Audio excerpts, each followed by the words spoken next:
So we're going to take a look at trigonometry. And trigonometry is the relationship between sides and angles in a triangle. And the triangles we're going to look at are triangles that have a 90-degree angle in them. So we call these triangles right triangles because they have a 90-degree angle in it. And so triangles obviously are made up of 3 angles and 3 sides. And one of our angles will be 90 degrees, and that leaves 2 unknown angles in the triangle. And often this is the symbol that we use to represent an unknown angle. It's a Greek letter theta, and looks like a circle with a little line kind of thing through it. So you'll see that symbol used a lot in working with triangles. Other symbols that you might see are other Greek letters, alpha and maybe beta, but those are used less common. And that leaves, so if we're working with this angle here, that leaves 3 sides that we may not know the lengths of. You probably know this already, but the longest side of a triangle we call the hypotenuse.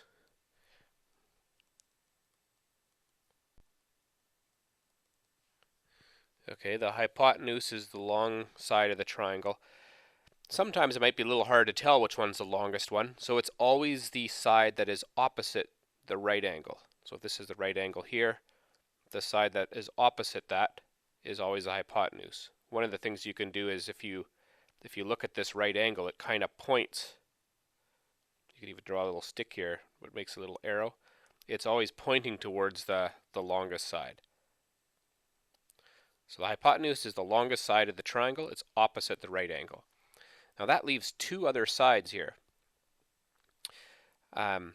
One of the sides we call the opposite. And so again, if you go straight out of the middle of this angle, the side that you would hit we will call the opposite side of a triangle. So opposite this angle is this side. This is the opposite side.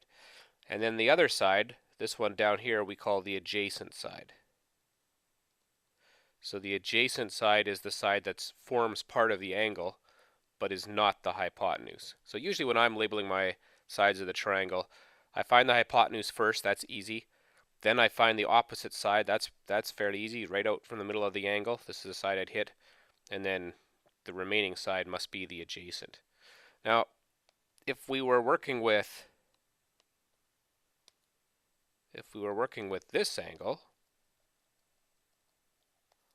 let's say we're working with this angle up here, say this was the angle, notice that this side is still the hypotenuse because it's always the longest side. But now the opposite side will be this one.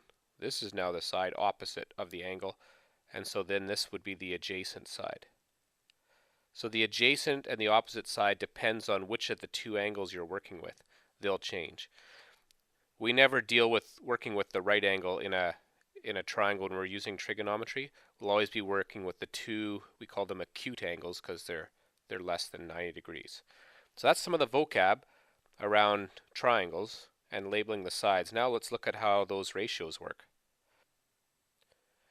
So I've drawn a couple of angles here, and I've labeled this angle here 27 degrees. And let's say this side length was 2 and this side length was 1.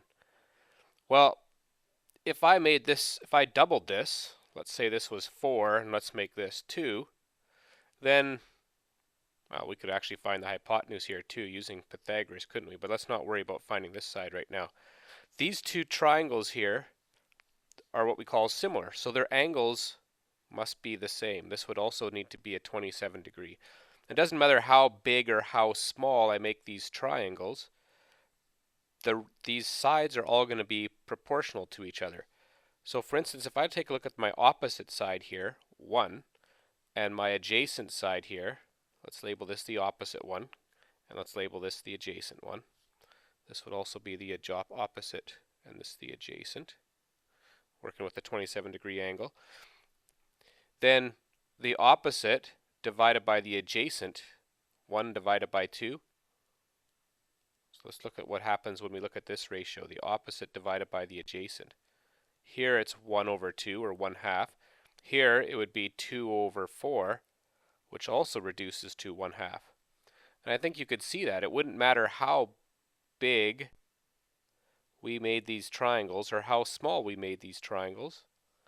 This side, whatever this side is here, and this side, whatever this side is here, will always be 1/2, because these triangles are in proportion to each other. When you take a look at a calculator, and I've got one here, you'll notice that there's some buttons on the calculator here, sine, cosine, and tan. And these are your trig ratios that we'll be working with. So before we go to the calculator, let's identify what exactly those sine, cosine, and tan things are.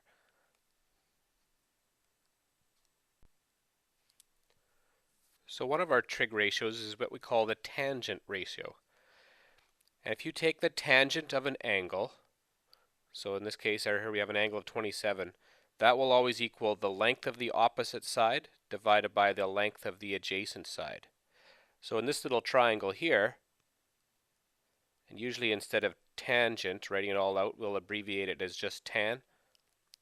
So tan theta equals opposite, and we might write this as OPP instead of writing all of this out, divided by adjacent.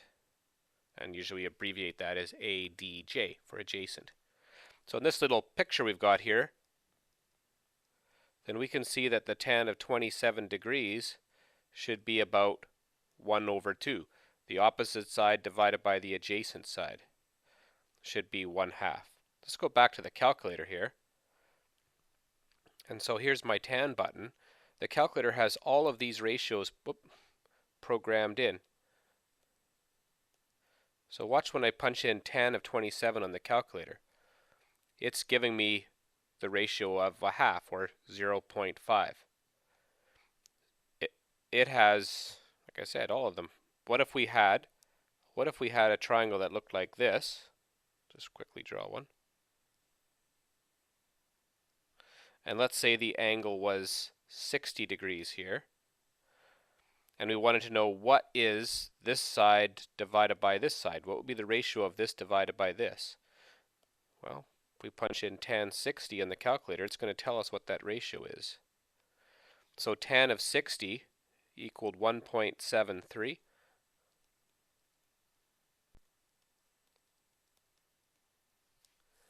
So if you have a 60-degree angle here, this side divided by this side must be 1.73. Or in other words, this side here would be 1.73 times longer than this side down here. So the tangent ratio is the length of the opposite side divided by the length of the adjacent side. Now we sometimes need to work with hypotenuse, so we need some more trig ratios here to deal with those. So we have two others that we're going to learn. Another one is the sine ratio. So sine theta equals length of opposite side divided by the length of the hypotenuse. So if we punch in sine 27 on the calculator,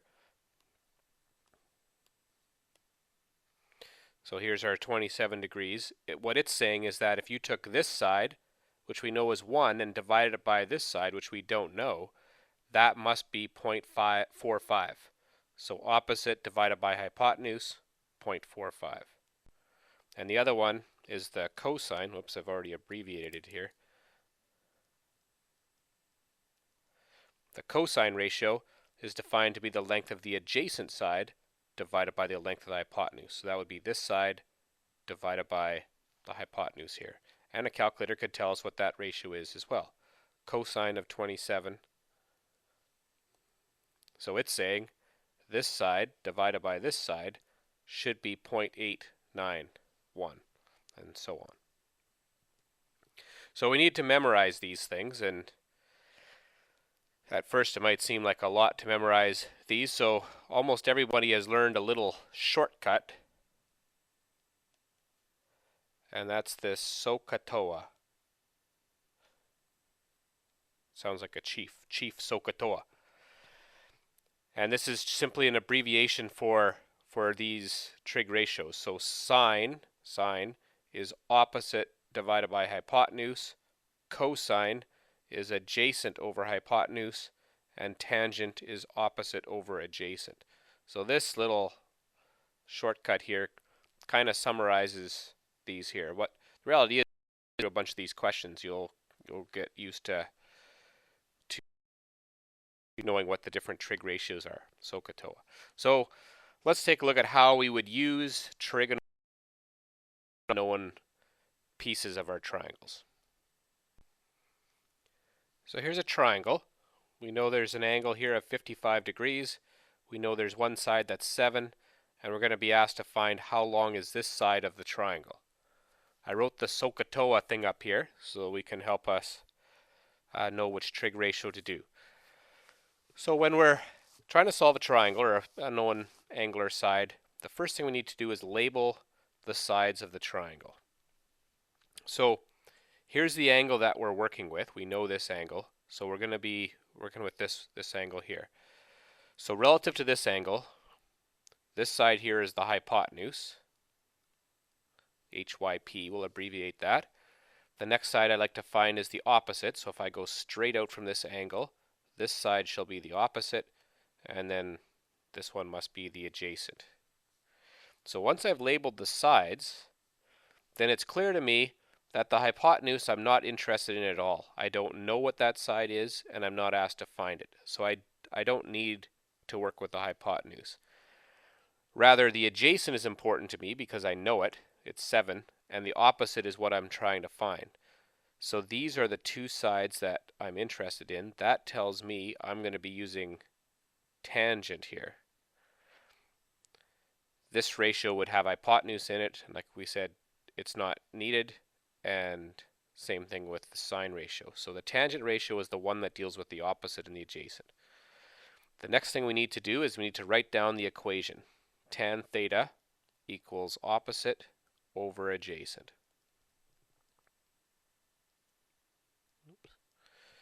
Okay. Now, like any equation, we're going to fill in the things that we know, and we're going to solve for the piece that we don't know. So we know what the angle is. That's 55 degrees. So that goes right here. Theta is 55. Do we know the opposite side? No, that's x. That's what we're hoping to solve for. Do we know the adjacent side? Yes, that's 7. So in all of these equations, we should be filling in two parts and solving for the one part that we don't know. From here on in, it's simple. It's simply algebra. How do we isolate x? So here's x here. To isolate x, this is x divided by 7. So I'm going to multiply both sides by 7. That cancels that out. And so now we're going to get x is equal to 7 times tan 55. So we go to our calculator.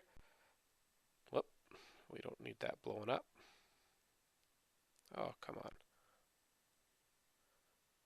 Just trying to slide you over. There we go. Make sure your calculator is in degree mode as well. If you're not sure, it should say a little DEG maybe on your calculator depending on which one you have, but we want to make sure that your calculator is in degree mode. And if you're not totally sure, or you seem to be getting some funny answers, just check with a teacher and they'll make sure it's in degree mode. So I'm just going to punch in 7 times tan 55. 7 times tan 55. And this tells me that my opposite side basically should be about 10. So x equals 10. So there we have used trigonometry to find out the length of the opposite side. Let's consider another example. Here we have a triangle. It's a right triangle. We know an angle, we know a side, and we're going to be asked to find this side here. So the first thing we need to do is label our sides. Well, here's the side that is opposite the right angle, so this must be the hypotenuse. This is the side that would be opposite the angle, so if I come straight out from this angle here, this is the opposite side. And on this side here, this must be the adjacent. So in this particular question, I know what the adjacent is, and I'm asked to find the hypotenuse. This side I don't care about because I don't know it, and we're not asked to find it. So we're going to look for the ratio that has the adjacent and the hypotenuse in it. That appears to be this one. Cosine ratio, so cosine of the angle equals adjacent side divided by the hypotenuse. So there's the equation written down. Always write that down first. Now we're going to fill in the two things that we know and solve for the one thing we don't know. So do we have the angle? Yes, we do. Do we have the adjacent side? Yes, we do. And the hypotenuse? No, we don't. That's what we're asked to find. So the last example, we didn't know the numerator. Here, we're not going to know the denominator. But again, it's just algebra. So here, if I want to isolate x, the first thing I need to do is get rid of x because it's in the denominator. So we'll multiply this side by x, which cancels that out. But then I have to multiply this side by x. So now I have x cosine 19 equals 12 because the x is canceled out. Now that we have x times cosine 19, to isolate x we need to divide because that's the opposite of multiplying. So we'll divide both sides by cosine 19. Gone, gone.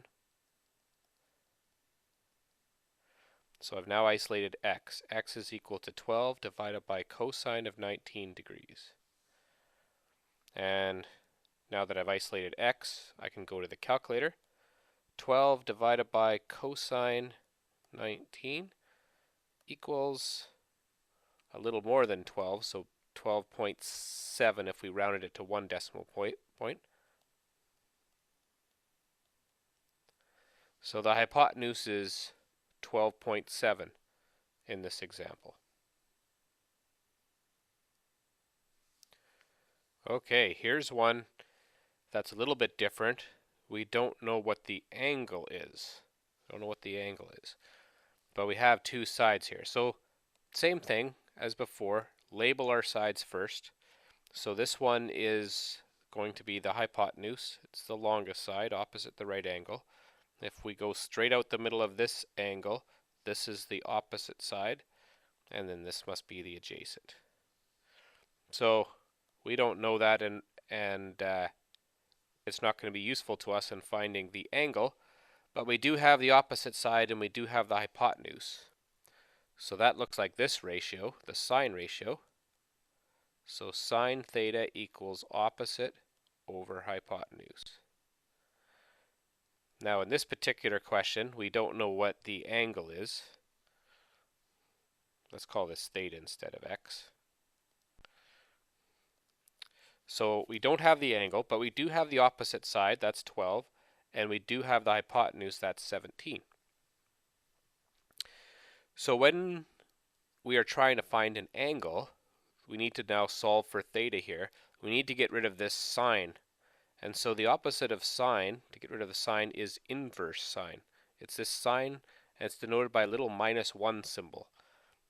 You'll see it on your calculator here, right above the different trig ratios. So sine, cosine, and tan, and right above them are sine -1, cos -1, and tan -1. They're inverse sine operations. So what we've got to do is take the inverse sine of both sides, and that simply gives us theta equals inverse sine of 12/17. So anytime you're asked to find an angle, you'll use these buttons right above the sine, cosine, and tan. And so I simply just go shift sine. So that brings up the inverse sine, and I need two brackets here because I have two things. 12 divided by 17. So inverse sine of 12 divided by 17 would be 44.9, or if I round to the nearest whole degree, that would be about 45 degrees. So finding angles are easy when you have the ratio. You don't even need to do really much algebra.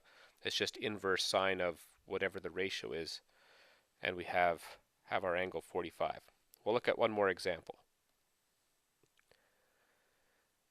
Start by labeling the sides. This would be the one opposite. Sorry, this would be the hypotenuse, the one that's opposite the right angle.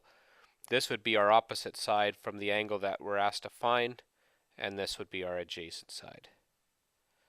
So in this case, these are the two sides we know, adjacent and hypotenuse. So this is a cosine question. Cosine theta equals adjacent over hypotenuse. We don't know what the angle is, so we'll leave that as theta, but we need to have these next two pieces, and we do. The adjacent side is 22, The hypotenuse is 29. And so then to find the angle, we would need to take the inverse cosine of both sides to get rid of this. So inverse cosine, gone, gone.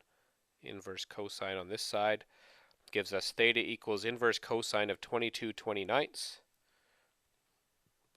Shift cosine. Don't forget the brackets because you got to take the inverse cosine of all of this stuff. So 22 divided by 29, close bracket, 41 degrees. So that's how we can use trigonometry to find different sides and unknown angles in right triangles. So let's summarize the concepts that we've learned in trig. So we've learned that there's three trig ratios.